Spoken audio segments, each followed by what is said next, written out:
My husband is skinny fat. Not my words, his doctor words. He came home from a physical last week and told me that that's what his doctor told him. And as much as language like that usually falls into my body shaming trash talk category, we both kind of looked at each other and nodded because, well, there's some truth to it. You see, my hubs is 6'2", very tall. His family and friends have called him Flaco his entire life, Spanish for skinny. He's the type of person who has a hard time gaining weight. He's a computer guy, so he's sitting all day, and he hates to sweat. Doesn't like working out at all, which rightfully has his doctor concerned about some health red flags like high cholesterol. So some exercise and diet changes are on the horizon.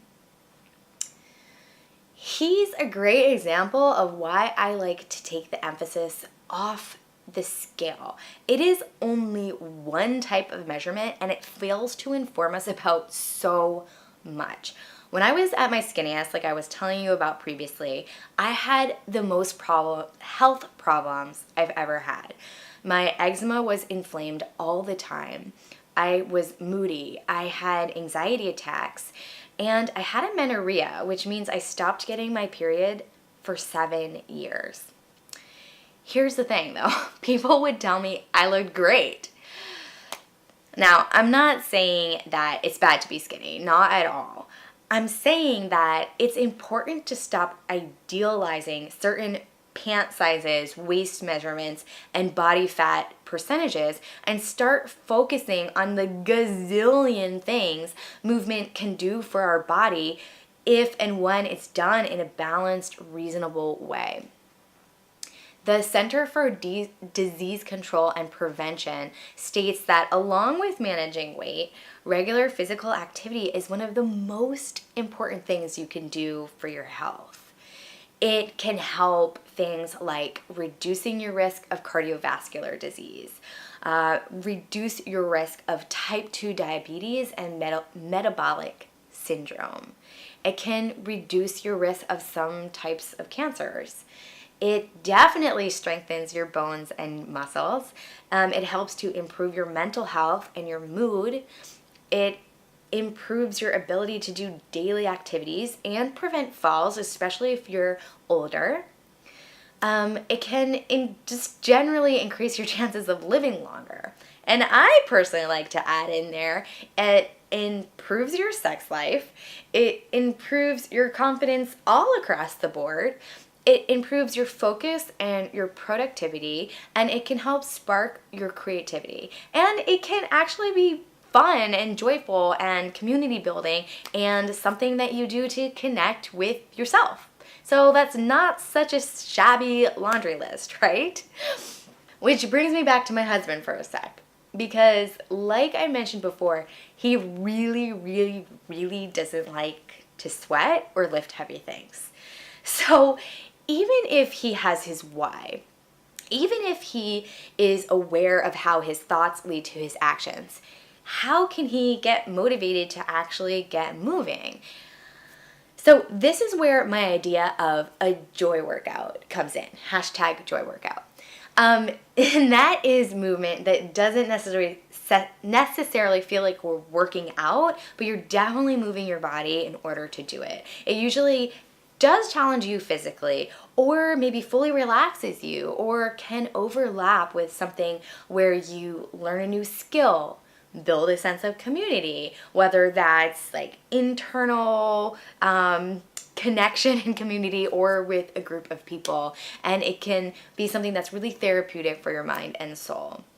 And most importantly, a joy workout feels good to you. It feels like you want to do it, you get excited about doing it, and you're looking forward to it. So your assignment for today is to discover your joy workout. So right now, get out a pen and paper and do this with me. First, I want you to recognize and make a list of the things that you like to do. And it doesn't have to have anything to do with fitness. So do you like to host dinner parties? Do you like to learn new skills or new techniques? Do you like to raise money for organizations, or do you really like your quality alone time? Do you like to be creative? Whatever it is, what do you like to do? Write that down. And then after you've done that, step 2 is to recognize and write down why you like to do that thing. So let's take the hosting dinner parties idea. Is it because you're kind of a socialite and you like to have people around you, you like to be among your friends, or you like to kind of give something to people? If it's that you like to raise money for organizations, is that because it makes you feel good to give back and support something that is very important to you? If like alone time or time to be creative is your thing, what you like to do, is that because it connects you to your inner wisdom, gives you time to slow down, gives you time to be quiet? Those are just some examples, but go into it for yourself of like why you like the thing that you like to do. And then the third step will be take a look at those things and find a physical activity that kind of like mushes those things together. So let's go back to the dinner party example. Maybe you could get a group of your friends together, have a little tea, and then maybe have a pre-workout or post-workout snack while you're going to try a fun new class, like something crazy and that you would all get to laugh, like a pole dancing class or something. Or if we go to the example of that you really like giving back, you want to find an organization that you can support and you can walk or run a 5K and you can raise money in preparation for it while you're training, and then do the 5K, and it'll be like you're mushing the movement with that giving back sensation that feels really good to you. Or if it is learning a new skill, you might want to find a type of movement where you really have to have a sense of technique and learn from a master. So maybe it's a martial art where you find someone that you can find the intricacies of the movement and study something like that. So those are 3 steps that you can use to fall in love with movement when you don't necessarily love movement. That's your assignment for today. When you have found a joy workout, and I'll post some examples below too, leave me a comment and tell me what your joy workout that you're going to do this week is.